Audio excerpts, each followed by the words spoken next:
Where can you find links to the tools and meters used in this video? Check the video description for direct purchase links and supplier pages. When selecting a multimeter, choose a true root mean square model if you will measure non-sinusoidal waveforms, and pick one with at least a 4-digit display for more precise readings. Always verify the meter is rated for the voltage category you will encounter on the job, and inspect the probe insulation and lead condition before every use. For current measurements, use a clamp meter when possible to avoid breaking the circuit and ensure the clamp jaw opening fits the conductor size you need to measure. Calibrate or verify test instruments against a known reference once every year or after any suspected drop or mechanical shock to maintain accuracy.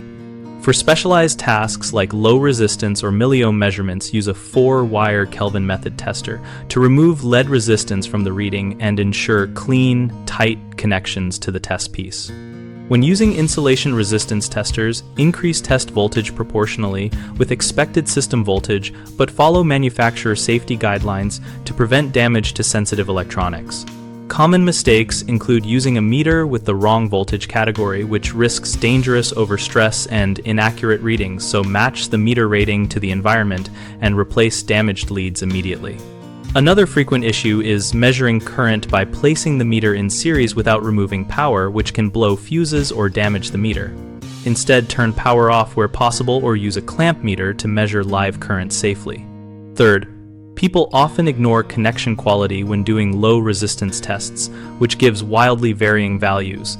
Clean contact surfaces, use proper 4-wire technique, and apply consistent clamp force to get repeatable results.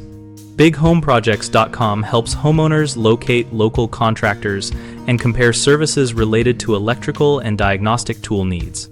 We also help contractors find work and participate in our discussion community, where professionals and homeowners share tips, ask questions, and link to tool suppliers.